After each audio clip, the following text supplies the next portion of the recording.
Hello, everyone. Welcome to the Healing Souls podcast. This is Natasha Helper.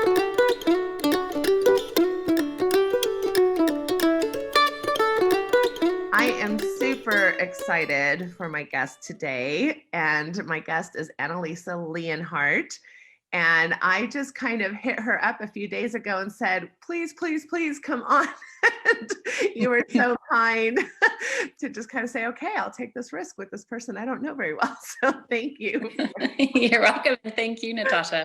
But the main reason why I was interested in you coming on the show is that we must be Facebook friends. I don't know you really personally, but we must follow certain things. And you did a really excellent piece, I thought, on your Facebook page about late-term abortion. And just as a preliminary maybe introduction, I'd like to hear a little bit more about your life and your background. But you are a nurse midwife.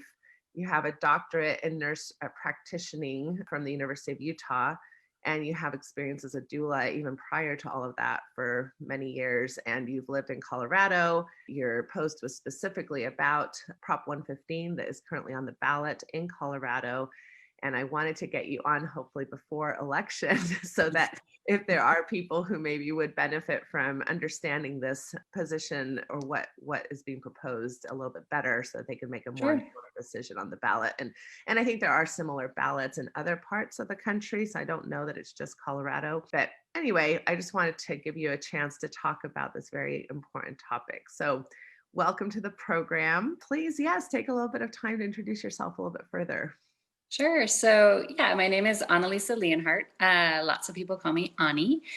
I have been practicing full-time as a nurse midwife in Colorado for the last 5 years, up until this month, actually, when my family relocated to Utah for my husband's work. We have 2 young daughters. I have been in the women's health field now for over a decade with nurse midwifery, nursing, and working as a doula.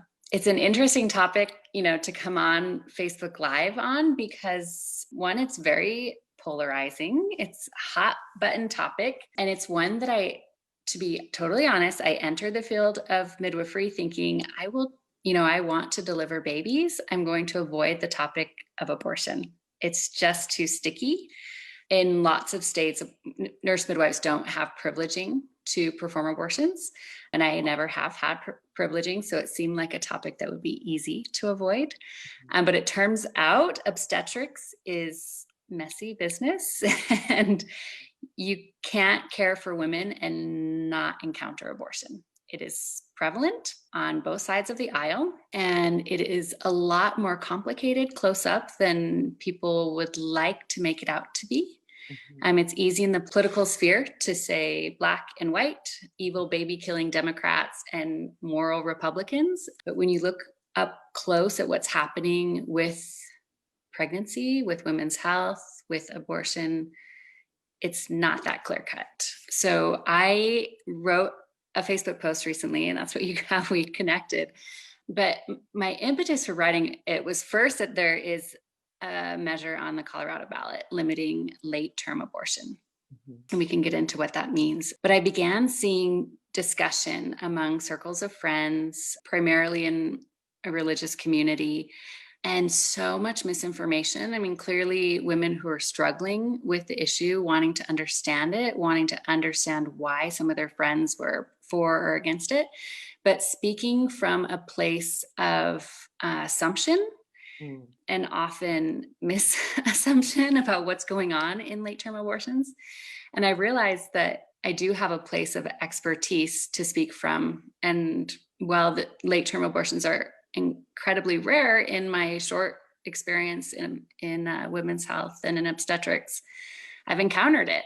And these situations, I don't think if people knew they were voting on these scenarios, I think they might change how they're voting. Yes. Well, and I really appreciate you bringing in the polarization, because I do want to kind of just at the beginning of any type of discussion where we're going to talk about something as personal and as polarized as abortion, that we recognize that people within the hearing of the discussion will have been affected by these things. Right. Yes. So a lot of times I feel like we're talking about it, pretending like nobody in the room has experienced these of issues, Thank you.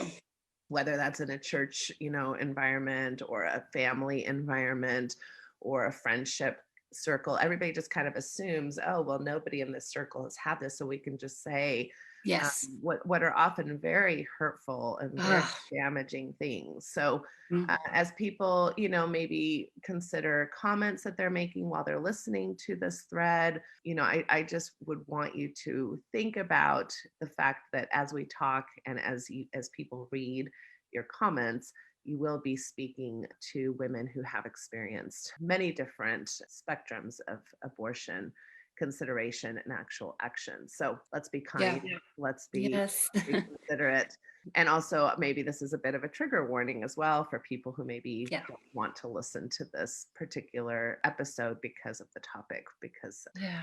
anyway, so just taking care Yeah. of everybody's mental health a little bit as we dive I, in. I So, really, really appreciate that disclaimer. My number one concern on speaking on this topic in any public forum is that it may not be given the respect that it deserves, the sacredness that it deserves. And I don't want it to be re traumatizing to anybody who themselves have been through anything related to this topic or know someone who has. I mean, even just saying that, my tear ducts are welling up because I know, after I wrote this post, I received multiple comments, not terribly surprisingly, from women who said they didn't feel they could comment directly on my post in public, but they had been through late term abortions and they were the most difficult decisions they made in their life. And still, among family and friends and church community, they don't feel safe talking about the circumstance, even granted religious approval, even receiving personal inspiration, clarity through their prayer and fasting experiences. mhm, mhm. So, Thank you. Well, let's start with having you explain to us a little bit about what the measure in sure. Colorado is about and giving us a little bit of information about what these decisions are talking about. Sure. So the measure is called Prop 115 in Colorado. Colorado is one of 7 states that does not have legal limit on the age of gestation of the fetus that can be aborted. There are only 7 states in the country that have that. It's on the books in that terminology, although in practicality, it doesn't play out in the way that people might imagine in terms of just aborting any old baby just before the day that it's due. That doesn't happen. But what this measure is saying is it's putting a cutoff at 22 weeks gestation. So it would be legal in the state of Colorado to have an abortion prior to 22 weeks based on the last menstrual period of the woman, and illegal after that point, with the exception of saving the life of the mother. No other exceptions. And I think those voting for it would say, well, that sounds pretty reasonable. 22 weeks is a lot of time to make this decision. And who are these irresponsible people anyway, who are, I'm saying this Mhm. facetiously, that would wait until that point anyway to abort their baby. It feels humane. It's the cutoff there is a range that any scientist or obstetrician or fetal medicine expert might say is a viable age. So we're saying not after the age of viability. Meaning that babies who are delivered at 22 weeks have a chance of survival and premature type births is what you're meaning. Yeah, and that's quite nuanced to even say that. Mhm. So if someone were just spontaneously going into labor at 22 weeks, we would have a very serious conversation with them about letting the baby pass, which no baby at 22 weeks will breathe on their own. They're going to need substantial resuscitative efforts and extensive stay in a NICU. And we would have neonatal providers consult the family if enough time on what this decision is that they're making. So 22 weeks is quite early. Mhm. Mhm. So another definition that I think is important to understand, late term abortion is a political term. In obstetrics, in medicine, no one's using that term. It's not very specific. And late term in obstetrics means past your due date. So 41 weeks, 42 weeks, 43 weeks in gestation. 22 weeks is, about the halfway point in a pregnancy. Yeah. Yeah. So basically, like you said, some people might assume that this means that, even though the baby could be delivered and live a healthy, normal life, people are choosing at the last minute to abort a baby due to personal reasons. I'm not prepared, or I don't Yeah. want this child, or things like that. And you're saying that that isn't even happening to begin with. No, And so what would happen, even in Colorado, even with this generous law, if a woman was requesting or agreeing to a termination for her medical needs, for medical issues in the baby, it would pass through an ethics board in the hospital. You have to find a medical team who would agree to it. Considering HIPAA, I have to be careful about experiences that I've been a part of, but it is quite difficult, even in Colorado, to get an abortion after 24 weeks. There are very few providers, and they need to be quite extreme situations for them to pass through an ethics board in a hospital. So it's not like these rogue doctors just say, a woman enters a hospital, she's in labor and says, I don't want this baby. And they're like, sure, we'll just abort it. That is not happening. What we would do is deliver the baby. If the woman didn't want the baby at that point, which is still pejorative language, we would place the baby into foster care or an adoption system. So a lot of the conversations that I see on Facebook of like, why are people even doing this, could be clarified just by understanding what's really happening.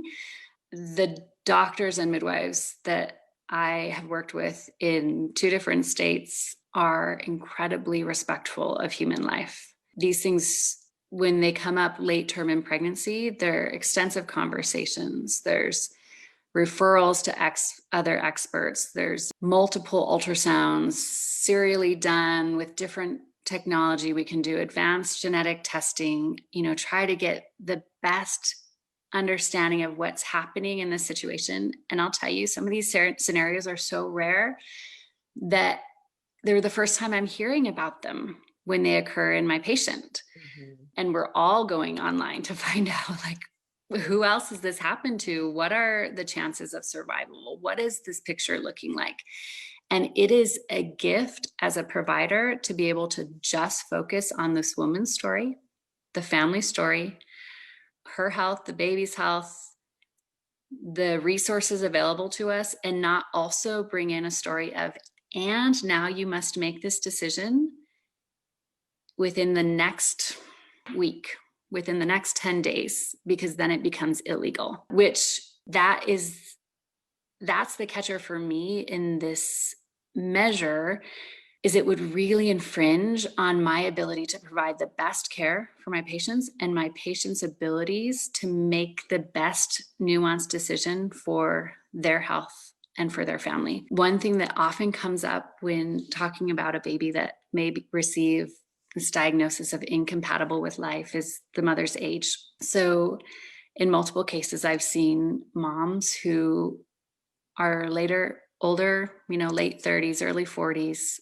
want to mother, and their excruciating decision to terminate this pregnancy is out of their desire to have time, a chance at an attempt at another healthy pregnancy. Mhm. So sometimes there's this assumption that, oh, people who are getting abortions and terminating pregnancies don't value life, don't hold it sacred, don't want the burden of being a mother. And it's just not true. Yeah, I mean, so many things that you just touched on. One is I doubt many people even realize or recognize that a lot of these hospitals or clinics have ethical boards. Yeah. People come in, there's a team approach to these types of decisions. Yeah. And then, of course, what you're mentioning is a lot of the bias and stereotype around abortion, right? That's happening mainly due to irresponsibility, or that it's mainly having to do with undesire to parent, right? Which has a lot of moral overlay on it, right? Whether or not, I mean, I see the desire to parent as kind of one of the many choices we make in life, but for some reason, it can feel like if you don't have a desire to parent, somehow that's an immoral choice, or a weak Mhm. choice, or a selfish choice, right? So we have a lot of stereotypes and bias that kind of feed, I think, these misconceptions. But what you're bringing into case is that typically, so the much more statistical probability that an abortion is happening prior to 22 weeks is that there is a health concern, a very serious health concern with the fetus to begin with. Is that correct? The later in gestation that you get, that is the greater likelihood. Yeah. So good point. Late term abortions or abortions after 22 weeks are incredibly rare. They represent around 1.3. That's the latest number that I pulled off of the Guttmacher Institute's website, which is the Guttmacher Institute and the CDC are the places to go for numbers and stats on abortion. So they're incredibly rare. They're expensive, a lot of insurances, and in Colorado, Medicaid does not cover abortions. So while we talk about poverty being a definite link to need for abortions, there are limitations in the state of Colorado. That's not the case for all states in terms of funding. So women have to come up with $1,000+ on their own, sometimes many thousands, like 8, 10,000. So you're saying even if the mother's health is at risk, insurance isn't going to cover it in Medicaid? If it's for fetal anomalies, it's not always covered. So in cases I've seen, if they don't have the funds to pay out of pocket, they need to wait until they go into spontaneous labor on their own or until the fetus passes, like the heart stops beating in utero. Wow. For maternal health risk, we can induce labor for maternal health risk. Although, I mean, that's an important nuance in this particular measure. So they're saying with the woman's life is in danger, but not health in danger. And there may be different ethical boards that might rule differently on a certain case. This goes into nuances that I haven't been a provider for in terms of where we've received pushback. So in the practice I was in Colorado, we took care of deliveries up until 32 weeks gestation. And in that case, if a woman's health is in jeopardy, we don't abort the baby, which I have also seen on certain threads saying, well, if it's the mom's health and not the baby's, why not just deliver the baby? That is what we do.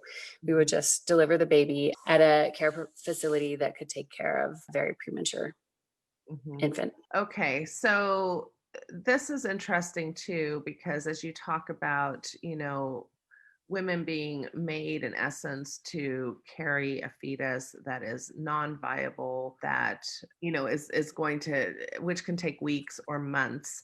I think too, what is happening here is that we are not looking at the mental health issues. Yes, right. Right. Woman, right. So what that means for her to wake up every day, to be reminded every day. You already mentioned that for some women, timeline matters, right? Like, I mean, the fertility clock is real. So if they're already in the older, aspects of fertility, they don't have a lot of time to wait around for a potential second pregnancy attempt.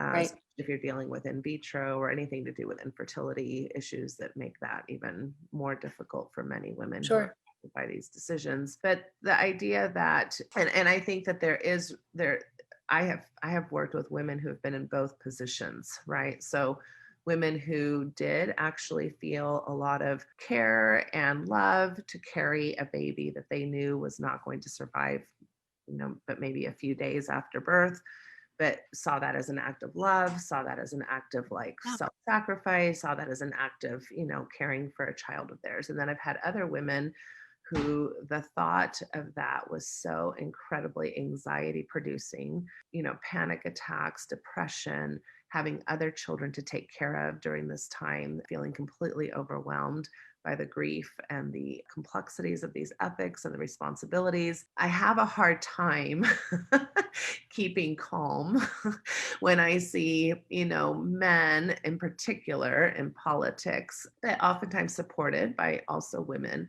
but people who are uninvolved in a person's personal experience, which is what you've already alluded to several times, right? That each experience is different. Each experience has different needs. Each experience has different complications even coming into the pregnancy. We haven't even talked about whether or not the pregnancy was consensual to begin with. Lots and lots of complications that make this such a difficult decision for already the people who are involved outside of legal implications, right? So the doctors, the spouses, the woman herself, the family members. So what about this radical notion of listening to the women who are in the position to make this decision? What circumstances, what details are they grappling with, and what has brought them to this situation? And when you are in a place where a woman feels safe to tell you her story, gosh, it just cracks your heart right open. I mean, this is what I confronted as a midwife that made me say I have to take a stance on abortion. I can't avoid this topic. This is real life. It's messy and it's complicated. And when you know someone's story and you can see those complications that they're grappling with, to give compassion to the story instead of these very politicized notions of, painting murder, holding up plastic images of like partly aborted bodies, the insensitivity and it feels so inhumane. And Yes. so inhumane. Yeah. There is a space to be pro-life and pro-choice.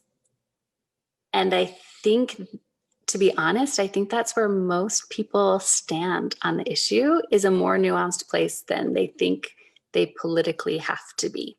Mm-hmm. Can I speak to that for a minute? So when Yes, because this is so so when I made this post on Facebook, I was bracing myself for a lot of backlash. I have, friends on extreme political views, some of our like family and neighbors and friends back in Wisconsin where I grew up, and people from, all walks of life. And I just could imagine like so much conflict erupting from this post of mine. And I was rather surprised to see support from both sides of the aisle on what I wrote. And I think it's opened my eyes to the fact that both a conservative and liberal standpoint probably have more in common than they think they do about their stances on abortion. And in fact, Roe versus Wade, which there's a lot of talk about, I'm voting for Trump because of abortion. I just morally have to vote for whoever stands against abortion. Well, interestingly, it's important to understand that the president of the United States cannot change abortion laws. He can, or she can, change access to contraception, write into law things that might impact poverty, things that collaterally impact abortion rates. But we have on the Supreme Court had a Republican nominated majority for 49 of the last 50 years. The majority opinion on Roe versus Wade was written by a Republican, a lifelong Republican, and it had Republican and Democrat support. In fact, one of the dissenters was a Democrat. It was voted in with 7-2 vote. So historically, abortion has been more of a common ground talking point among liberals and conservatives. I think I don't know what to blame it on, but it is a hot button topic right now, but only when we talk in these broad black and white strokes, when we talk about the nuances of women's lives, when we talk about improving situations for mothers, for family-friendly policies, for preventing unwanted pregnancies, for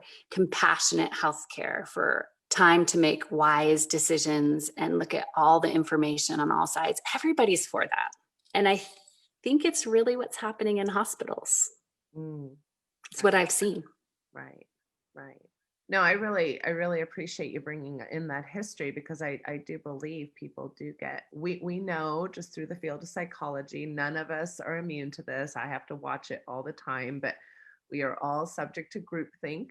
We are all subject to confirmation bias, right? We are all subject to black and white thinking. Yes. And we're all subject to wanting to simplify things. It's easier when things are good or bad. Then you don't have to think about it much, and you can just make an easy choice and move on with the rest of the stressors that are going on in your life. To nuance and to complicate takes time, takes education, takes empathy, takes willingness to listen to somebody else's perspective other than your own, or somebody else's experience other than your own. So that's all a when you've got like kids clamoring for food and you've got a job to go to and you've got tons of things to do in your life, it's hard sometimes on these political fronts to really take the time to dig in and not and be a little bit more complicated. But one of the Yeah. things that you brought up that I'd like for you to talk about a little bit is just the 22 weeks in general. You said, Yeah. you said 22 weeks is not a lot of time to make this decision because often people do not become aware their baby has a lethal problem until the 20-week anatomy ultrasound and sometimes Yeah. much later. So can you talk a little bit about just, the idea that this isn't a lot of time to make decisions? Yeah. It's kind of what Yeah. you were alluding to before, when you said, well, Right. maybe you only have a week to decide this very Yeah. complex before it becomes Yeah. quote unquote illegal. Mhm. Right. So the standard gestation in a pregnancy to do the full anatomy survey, looking at brain, heart, lungs, kidneys, all the major organs, limbs, is 20 weeks. Typically, a person or couple having a baby is going into that ultrasound thinking, I can't wait to know if it's a boy or a girl. And so they go into this ultrasound eager to just see their sweet baby, and then they're hit with this information. Things don't look normal. I have some concerns about what we're finding on this ultrasound. Sometimes terminology or a diagnosis is thrown out that they've never heard of before. Limb wall syndrome. All of your baby's organs are growing on the outside instead of the inside of the body cavity. There's no brain. There are no kidneys. There are no lungs. We're seeing multiple digits on the baby's hands, and we recommend some genetic testing to find out if your baby might be carrying trisomy 13, trisomy 18. You can just feel like how your heart might sink, wondering what's wrong. What do I do about this? So someone might come back, why don't we just do that ultrasound earlier? And the ultrasounds are not as precise earlier. There are some things that will not show up in the maturation of a fetus until later in the pregnancy, and some even later than 20 weeks. Some states have the cutoff for late term abortion at 20 weeks, which I'm going to take a side step for just a minute. So you might say, well, this is in Colorado. I'm not in Colorado and I can't vote on it.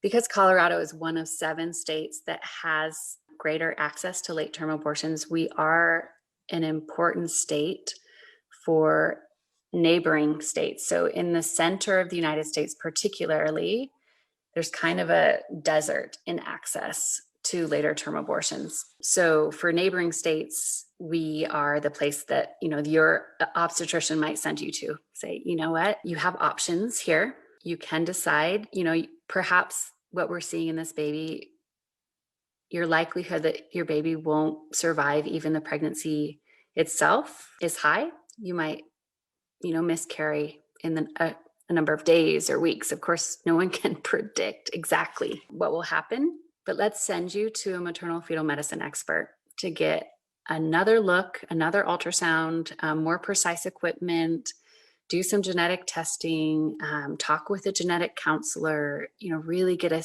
sense of what's going on. And then we can talk about what does this look like in terms of baby's quality of life at birth, if they even survive the birth process. And if our state doesn't allow for an abortion at this gestation, wherever we're talking with this theoretical situation, I can tell you who you can travel to see if you decide to terminate the pregnancy. If you're not terminating the pregnancy, we can talk about palliative care in this scenario. So it's still a tough situation, right? So we can terminate now or in a matter of days or weeks. You can watch what's going on in the pregnancy, and sometimes the situation will reveal itself more fully. You can see, the status of the fetus become more and more compromised. And if a parent decides to carry the baby to term who has been diagnosed with a lethal anomaly, some of these babies might live for hours or days or weeks. And we could then talk about what would a palliative care plan look like? Who could we have in place? What kind of medicine could we give your baby to limit the amount of pain he or she might feel during this death process? Is there a ceremony or religious leaders you'd like to have present? What kind of ceremony would you like to have? And of course, we could have a ceremony at 22 weeks at 35 weeks, at 40 weeks, whenever this takes place. It's maddening to me to think about our country being a space where, depending on where you live, to the state, that you do not have access to Yeah. some of the services. That is maddening in of Yeah. itself to me. And another reason that you slightly mentioned that people may not know, or that 20, 22 weeks may not be very far along, is we really haven't talked much about sexual assault, and many victims of rape, incest are dealing with a lot of mental health challenges in Yeah. the first few weeks. Some women will kind of deny that anything even happened, won't even talk about it, are just trying to put one step forward every day. They're not even necessarily aware that they've become pregnant, or even if they are somewhat aware, they don't want to deal with it. They just kind of are putting it off. You want to talk a little bit about those complications as well from sexual violence perspective? Yeah. So, someone who's been through trauma, whether that was what led to this particular pregnancy or just that they've been through trauma in the past, they might be dealing with some disconnect with their body. But even women who are very connected with their body may not realize they're pregnant for many months into the pregnancy. Maybe they've always had irregular periods. Maybe they just started a new medication that is causing weight gain. Maybe they're breastfeeding their baby and they're dealing with nausea and sleeplessness anyway, or they are avoiding it. It's scary. I was raped by a family member, or, this traumatic situation. I don't want to deal with it right now. Maybe it will just go away. Maybe hoping that they will just miscarry like other people have, like they have in the past. When someone in this situation walks into a healthcare facility, I want them to be met with an abundance of compassion, with resources to help them out, with access to great contraception if they want it, and not combing through the internet to find out, how do I just end this myself? Before Roe versus Wade, when abortion was illegal, the number was something like 1 in 4 women in a lifetime would have had an abortion. And it was a substantial contributor to maternal morbidity and maternal death. I mean, these hemorrhages from self-induced abortions, they're just atrocious stories. And what we see in areas of the United States and in areas of the world where there's poor access to reproductive health care, poor access to contraception, poor access to healthcare in general, there are greater proportions of abortions and worse outcomes. So Roe versus Wade allows us the humanity of safe and legal abortions for those who need them, saves maternal lives as well. Yes. So let's talk about, and another area of sexual violence I just want to talk about is also spousal sexual violence, because domestic violence oftentimes is a reason why a woman may want to consider abortion. She's afraid for her life, afraid for her baby's life, afraid for her current children's life, Yeah. and may have been forced to have a sexual experience where she ended, Yeah. pregnant. So, yeah, again, Studies show that abuse increases during pregnancies. If someone is in an abusive relationship, it tends to increase during a pregnancy and can increase afterwards. So yes, it can be a definite safety issue. And so just talking about, well, yeah, if the mom's at risk for death, then that's a fine reason for an abortion, but at risk for mental health, emotional health, physical safety. This even takes into effect someone who's been diagnosed with cancer, and can she start cancer treatment? Should she continue the pregnancy and risk that the cancer gets worse, or terminate the pregnancy now so she can get treated? I mean, that is not allowed for under this new this proposition on the Colorado ballot right now. oh my goodness. Okay. So pivoting just a little bit, it seems to me like in this country, we actually have quite a bit of nuance in thinking about life and death on many other fronts. So, Yeah. for example, we consistently support military efforts, and we do that through those military efforts kill both soldiers of other countries and, of course, civilians are always, kind of part of the mix of that. And we seem to be able to deal with this nuance from this stance of self-protection, country protection, right? Freedom of rights, protecting anytime you're going to deal with any type of life loss, there has to be an ethical type of wrestling that we're all doing within our own minds, right? And I'm sure just like on abortion, military intervention is also something that people agree and disagree on. We have laws in this country where, if somebody comes into your home and you have a firearm, you are allowed to self-defend, self-protect yourself, and actually kill another human being, that you are feeling an attack with. This goes awry often in our country, as we have seen recently with many of our political upheaval. And it also, runs into a lot of discrimination issues and things of that, because ideas of who we feel are safe or when we feel like we are under threat can vary dramatically and on lots of very complicated issues, mainly race and culture and things of that nature. We also seem to just be comfortable with even risks of like gun ownership. Like we know, that kids will oftentimes die of an accidental gun going off, or little kids playing with guns or things of that nature. And we seem to be okay with a certain level of risk. School shootings, a lot of the things that we've seen in our country where many, many lives have been lost due to inappropriate use of guns. But, many of people who, it seems interesting to me that not to, do wide sweeping brushes, but many people who would vote against abortion rights seem to be also aligned with the same political party, where they are very comfortable with gun rights and self-protection rights and military interventions, which all have to do with life, along with penal codes, that have to do with being able to take a person's life due to criminal action, things of those natures. So this seems very difficult for me because, everything that we've been talking about at this point is self-protection of the woman having the baby. And I'm not sure that we even talk about pregnancy correctly. I think pregnancy just seems to be this kind of thing that, because it does happen a lot, we just normalize and we're like, well, every woman probably will have a baby at some point or another. But pregnancy and having a child is a life-threatening condition. And I had a doctor tell me that once, and it made me think. It's a life-threatening condition. Women lose their lives to childbearing to this day all the time.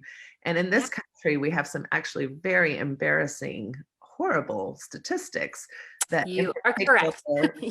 black women are losing their life to child rearing or childbearing at a much higher level than more likely. Yeah. So this isn't oh well, you got knocked up, you better, cowboy up and have your baby, little girl, type of this is a life-threatening condition.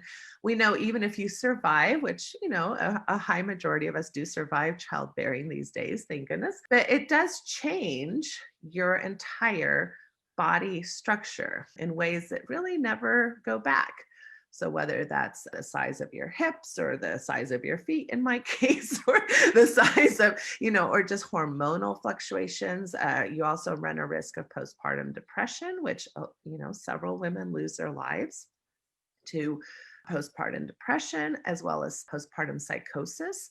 We also have a lot of postpartum anxiety. I mean, so the cost of having a child through your body, and and even with the adoption thing, I mean, I'm always I have a lot of awe and respect for people who are willing to choose adoption as a route for a birth child of theirs. At the same time, that doesn't mean that everything just, oh, okay, I had a baby, no biggie, I gave it away, and now I get to go on with my life. We know that the ramifications there are also lifelong.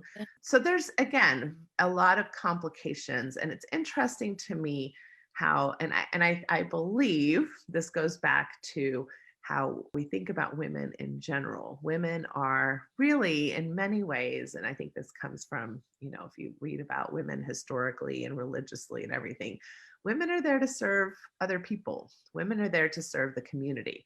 And when I think about how many men I've talked to throughout the years as a sexual educator, how many women I've talked to about when I say, well, why won't he put on a condom? Well, he doesn't like how the condom makes him feel during a sexual activity. So again, men in general, not to again like be a man hater. I love men. I have many wonderful men in my life, but in general, it's been interesting the level of comfort that men are willing to advocate for themselves, whether it's vasectomy, they get this face like, oh no, I can't get a vasectomy, you can't touch me or hurt me down there, or a Yes. condom may, somewhat interfere with my quality of sex life. And yet the expectation that a woman is going to, for 9 months go through a life-threatening condition that's changing her body, changing her hormones, changing her mental health. It's just interesting. It shows up in our medicine, it shows up in our legal system, it shows up in so many different ways where Yeah. women are just expected to pony up, whether Yeah. it's self-defense or self-protection or not. What are your thoughts about my Yeah. little rant here? I feel like I'm on a little rant. I appreciate it. So even the situation of IVF, in vitro fertilization. So a couple creating a bunch of embryos, sometimes freezing them for the future potential of having a pregnancy. When they're done having babies, what happens to those embryos? What do we do with them? So these nuances of like, what is sacred? Whose life are we calling sacred? When do we fall back on, well, their intention was such and such? So the life and the sacredness of a woman's body in carrying humanity cannot be understated. Yes, women can die. Women can have strokes and seizures. Women can lose vital organs in the birth process. It can greatly impact someone's mental well-being, the way they're able to care for their already existing children, their ability to have a future healthy pregnancy down the road. Even this argument of, well, I'm so uncomfortable with abortion. Why can't she just keep the baby in her until nature takes its course and the baby passes on its own? Then nobody had to decide, right? It also is saying she doesn't get to decide. And it's also devaluing the gift that this woman is giving of her body and holding life, because anyone who's been through a pregnancy, they're challenging. It can be very hard. And of course, someone can choose. It is a very, very reasonable choice to say, yes, I want nature to take its course in my life in this particular situation. Some people might even choose, let the baby live and let the mom die, which ultimately, like, letting nature take its course. In obstetrics, we can prevent the death of some babies with the same technology that we use to identify where there are lethal fetal anomalies. So sometimes we can say, whoa, your baby has organs growing on the outside, but this is a type we could fix. We can deliver this baby in a location where we have the modern technology to save this baby's life. So the nature take its course route doesn't hold a lot of water for me. But I will tell I you, don't women think who, nature holds its course, holds the water for any of us. We wouldn't be listening to our 80s or 90s if we were letting nature take its course. I mean, my goodness. Sorry, I interrupted your thought. it's okay. The thing that women have shared with me that has been sometimes the most hurtful, damaging, angering part of this process for them when they're considering, and what I have experienced in my work is the late term abortions for lethal fetal anomalies. When they have come to the decision, they've gathered the medical information that they need, they've had multiple visits with multiple people, they're no longer just considering, prep for the baby once it's born. They're preparing for their baby's death, which it's hard to even put yourself into those shoes until you've been there. Mhm. And then they come to the excruciating decision on their own or with the support of family and their medical team that it is best for them to terminate the pregnancy at this gestation and try another time or get great contraception, whatever their choice is. The most maddening part was that they had to now get permission from someone outside of themselves. They had to ask a male church authority if it was okay that they did this thing. Mm. They had to get approval from the ethics board at the hospital, which might decline their decision. They are now told their insurance will not cover the process. So it will cost them thousands of dollars, or they have to wait until their life is actually in danger before they can make this decision. That kind of stripping of bodily autonomy is violent in itself. Like, that can be the part of the process that is most inducing of trauma and PTSD. I'm going to tell you, even all these birth complications aside, a normal, healthy birth can be traumatizing for a person to go through. Yes. For someone going through it and for someone watching it. So yeah, the nuance of like childbirth, pregnancy is a life-threatening condition, and the birth process can be scary and traumatizing.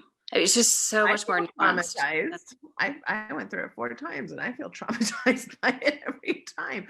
I mean, it's pain, it's fear. You are experiencing things. I've had 2 C-sections, 2 vaginal births. Yeah. So both were equally scary, and then thank goodness I haven't had a lot of the complications that people can have, even with painful sex afterwards, painful recovery that can last for decades for some women. And I just found out through attending a menopause workshop that physical pain from birth can revisit you during menopause, because now you're losing estrogen in your body, which, for a while there maybe help cushion per se some of those tissues and parts of your skin and body that were damaged through birth. And as you lose estrogen, now you're revisiting some of these possible episiotomy wounds, or all of those things that were difficult during that time. So Yeah. now, childbearing is serious business. It has a serious impact on a woman's body, her health forever. It's not even during those times. So, not to scare people away from having children, but I always feel like when I talk about my own birthing stuff, I'm like giving unnecessary birth control. But I do think education and being, cognizant of what we're asking of people. Yeah. Um, and why men are involved in these decisions at all when they have not experienced or will not experience. I believe these boards should be really more female driven, Yeah. So, I mean, I would say read women's stories, listen to women's stories. And in general, what I see in terms of my values of holding sacred human life, I would like to see the number of abortions decline, and they have been. They have been steadily declining since, they're much lower today than they were prior to Roe v. Wade. It seems we hit a peak in the 1990s, 1.5 million, depending on the stats you read, abortions in a year, around 800,000 last year. So they're steadily declining. When we analyze why they're declining, there are some confounding factors, like some legalization has, stricter legal access to abortions is a player. And I think that is a player in slightly declining the numbers, according to analyses. But the greatest way to drop abortions is to decrease unwanted pregnancies.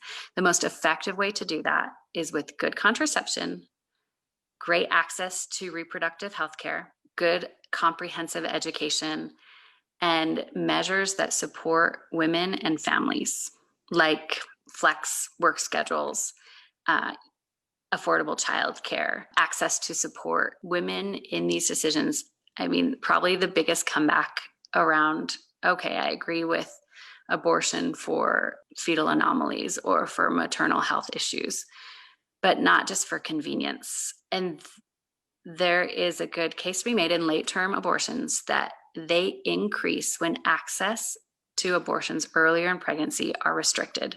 So if someone has to travel out of state, if someone has to come up with money on their own, they will postpone it or avoid it until later. The women who are seeking abortions late in pregnancy for social reasons have many other social complications happening. So let's work on that level. Poverty, abuse, addiction, trauma, mental health, homelessness, violence, gender equality, loneliness, like lack of education, lack of connection to resources, poor internet access. I mean, there are lots of ways that we could support people to make healthier, wiser decisions. There is not just, I would say, a moral stance to take that's about lowering abortions. Everybody would like to see fewer abortions because it's a traumatic situation to be in, to have an unwanted pregnancy for a lot of women. There's a biological component as well. It's just, it's a lot of cost to the woman's body. It's a risk to her body. You know, abortion carries the same risks as any childbirth would too, of hemorrhage, of infection, of life-threatening complications, morbidity, and mortality. So in this process, I have just come to see that there's probably more common ground than we think. And a lot of the problems have to do with not listening to women and not supporting women, like you've brought up. Mhm. Right, and those goals require policies of their own, and they require monies, and they require social programs, and they require kind of a shift, you know. And even some of the things that you wrote about, because this is where I was going to go next, is okay, so how do we address some of these issues from the get-go? But you even said, you know, research into male contraception, for example. That's not an area that we've really spent a lot of monies on. You know, we have spent a lot of monies promoting condom use, and it's still interesting how so many people will not use condoms for pleasure being one of the primary reasons. In other words, Yeah. you know, I don't Yeah. want to interrupt the flow, right? Like I feel like I'm in a flow, or I don't want to actually interrupt pleasure that may come Sure. a And slightly. condoms are not the most effective form of birth control, and vasectomies are permanent. So, yeah, we have not been very creative, or put a lot of focus on men. You know, there's a pretty clever tongue-in-cheek meme that I've seen going around. Like, a man could have sex with 100 women and cause 100 pregnancies. A woman could have sex with 100 men and it could only cause one pregnancy. So in trying to reduce abortions by focusing on the female body and legislating the female body, it illustrates how we have a very patriarchal, male-centered approach in medicine, in science, in politics. Mhm. Exactly. Right. One last question before I ask you what you want to talk about that I haven't talked about yet, but you mentioned having, you know, friends and family, and even, you know, I'm sure like me, we, you know, there's a wide spectrum there probably in religious backgrounds. And I see a big part of the breakdown of being able to have a conversation about this with what I call the God Trump card, right? So many of us, whether we believe it, well, let's just talk about those who believe in God. Many people believe in God. Many people who are Democrats believe in God. Many people who consider themselves pro-choice believe in God. And well, of course, a lot of the pro-life, you know, people who talk about things from that perspective. Yeah. What do you see as the primary problem with the God Trump card and the types of arguments that I think people feel stuck, you know, in a sense of like, I can't listen or be nuanced because I can't go against my God. And if my God, you know, wants life to be valued, then how do I make, you know, any type of nuanced decision? Although I will say that if you want to look at ethic and nuance, the Bible is the best place to go for that. But what's your perspective on on things that have to do with kind of what seems to be oftentimes a very religiously motivated type of discussion? Yeah. So, I mean, I can speak best to my own religious experience. So I belong to the Church of Jesus Christ of Latter-day Saints, Mormon church. Our church doctrine is more nuanced than I think many of, you know, Mormon believers would even know or recognize that this vote in Colorado is less nuanced than the church's stance. So the LDS religion holds that abortion, you know, life is sacred, but there are cases where abortions are permissible by church doctrine. And so people might turn to their own religion and see, oh, there are exceptions for rape, for incest, for medical diagnoses that aren't compatible with life. Your point about turning to religious texts, yeah, there's a lot of nuance in there, where, God might tell someone to kill or even create death, where you need life to flourish. right, to create, exactly. I think something that is powerful about religious texts is opening your experience to the other. And sometimes we read them with a perspective that, like we're the hero. But what if we take the perspective of we're the villain? And what kind of suffering are we perpetuating? Sometimes abortions are, I might say that abortions in every instance are to some degree relieving a type of suffering. I think these things are sticky to talk about for some people, uncomfortable morally, because the conversations are so it's so challenging to find real information. Even as I was like preparing to talk with you and looking on websites, you could just find like these nuances and words that they're trying to get you to see it from their perspective. You could tell like, this is where they're getting their money from, or this is the way they want you to vote. I would say we've got to talk more about our real life experiences, and some really brave women are sharing more of their stories. For those who want to look more into it, or those who have been through this and feel like you're completely alone, a term that a Google search that will bring you to a lot of women's stories is TFMR, termination for medical reasons. And there are increasing sites where people are gathering stories. So you might find someone who's had a situation similar to yours, or in reading these might understand, gosh, this is why someone who has always voted pro-life their whole life might have chosen an abortion for themselves when, they're confronted with a situation that they didn't even know was a possibility. That's right. Yeah. Thank you for all of that. Well, so is there anything that I haven't necessarily asked you about that you were hoping to share with us today in regards to your thoughts? And you're really if I bring in another, God Trump issue that comes up, is that no one can scientifically say, and I don't think, as far as I know from my Catholic heritage and Mormon heritage, there's no direct revelation in either religion on when a spirit enters the body. And in fact, in LDS texts, there's a scripture where Jesus visits a prophet Nephi and says, "Tomorrow I will be born." So in this instance, his spirit was not inhabiting his body the day before he was born. Mm-hmm. And so in that sense, the body, there is a grounds to say, and I think that this can be helpful for someone who's in a situation of like, do I abort this pregnancy? Do I carry it on? Am I murdering a human life? I am never going to tell someone what to do in their healthcare, but I do want to support a woman to make the best decision for herself. And that requires time, that requires thought, that requires information. But I think some women take solace in this spiritual notion that the body is, a tabernacle for human life, but not the life itself.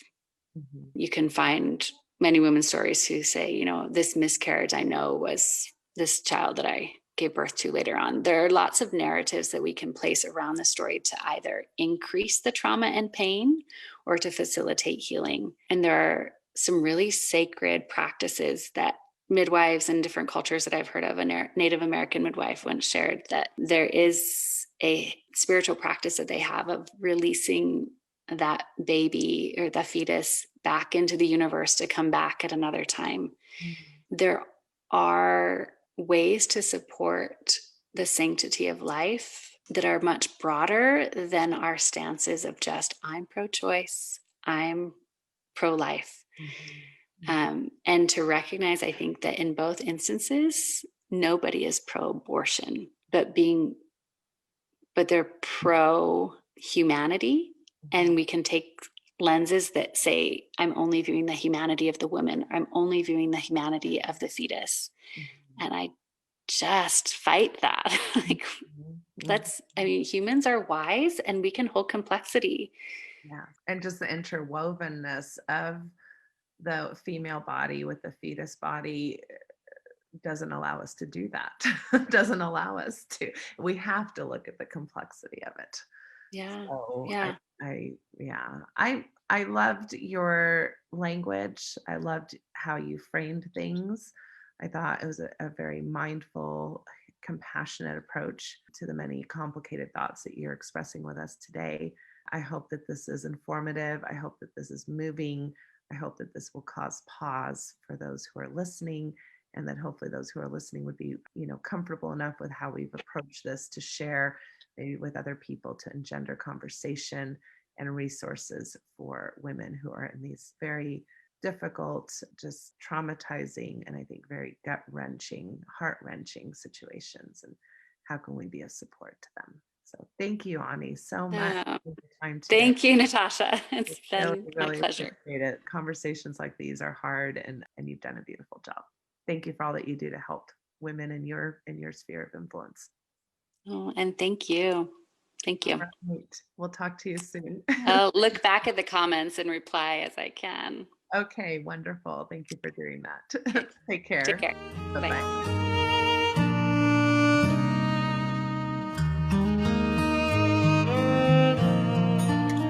There is a place where time slows to nature's pace, and there is space there to find yourself in her embrace.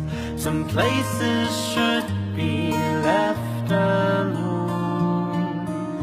No tishki say the so we can always go to the homeland of the heart.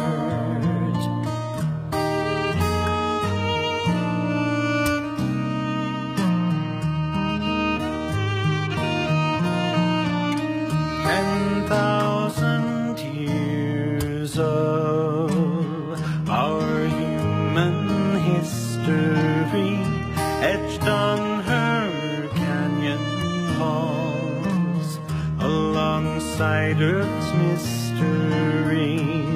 Some places should be left alone. No tishki shade no, so we can always go to the homeland of the heart, to the homeland of the heart.